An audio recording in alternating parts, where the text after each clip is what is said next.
વડોદરા શહેર બરાનપુરા વિસ્તારમાં શ્રી છત્રપતિ શિવાજી સહકારી મંડળી અને શ્રી છત્રપતિ શિવાજી રાજે વિચાર મંચ દ્વારા પસ્તીદાથી વિદ્યાજ્ઞાનના મહાયજ્ઞની અંતર્ગત જરૂરિયાતમંદ વિદ્યાર્થીઓને વિનામૂલ્યે નોટબુક વિતરણ કરાયું હતું, જેમાં 500 ડઝન નોટબુક વિતરણ કરવામાં આવ્યું હતું, જેમાં લોકોએ આપેલ પસ્તીનું એકત્રિત કરવામાં આવી હતી, જેમાં શ્રી છત્રપતિ શિવાજી સહકારી મંડળી અને શ્રી છત્રપતિ શિવાજી રાજે વિચાર મંચના કાર્યકર્તાઓ પસ્તી ભેગી કરવામાં આવી હતી।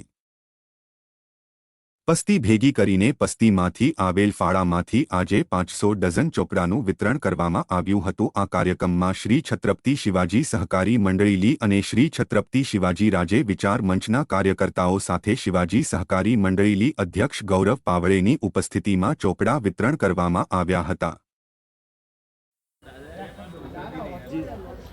श्री छत्रपति शिवाजी राजे विचार मंच ने श्री छत्रपति शिवाजी सहकारी मंडल लिमिटेड दर वर्षे गया छेल्ला 4-5 वर्षथी पस्तीदानथी विद्यादान एटले घरमां पड़ेली ए पस्ती के जे नॉन उपयोगी होय छे, लोको एने फेंकता होय छे के एनी निष्काळजी होय छे, पण एनाथी कोई छोकरानुं भविष्य बनतुं होय छे।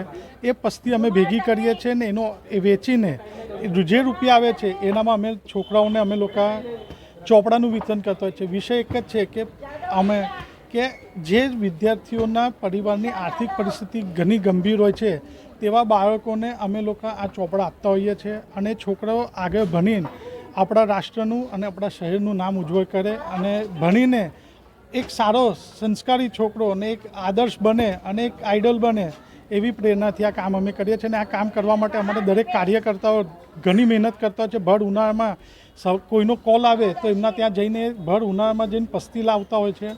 આટલી મહેનતનો યશ જો કોઈને જતો હોય તો જાગૃત નાગરિકો જેઓ આ પસ્તી આપતા હોય છે ને તેની જોડે અમારા કાર્યકર્તાઓ જેના સહયોગથી આ કાર્ય થાય છે। અને હું આપના શ્રોતાઓનો બી ખૂબ ખૂબ આભાર વ્યક્ત કરું છું કે પહેલા દિવસે પસ્તી ભેગી કરવા માટે અમે જે હાકલ કરેલ તો આપના શ્રોતાઓએ બી અમને આ કાર્ય માટે હાથો વધાવી લીધેલા છે, એટલે હું પુનઃ એકવાર આપના શ્રોતાઓનો બી ખૂબ ખૂબ આભાર વ્યક્ત કરું છું। કેટલી પસ્તી ભેગી થઈ અને કેટલા ફૂલ સ્ટેપ આપી રહ્યા? આશરે અમે લોકો 500 ડઝન જેટલા ચોપડા વિતરણ કરવા જઈ રહ્યા છીએ।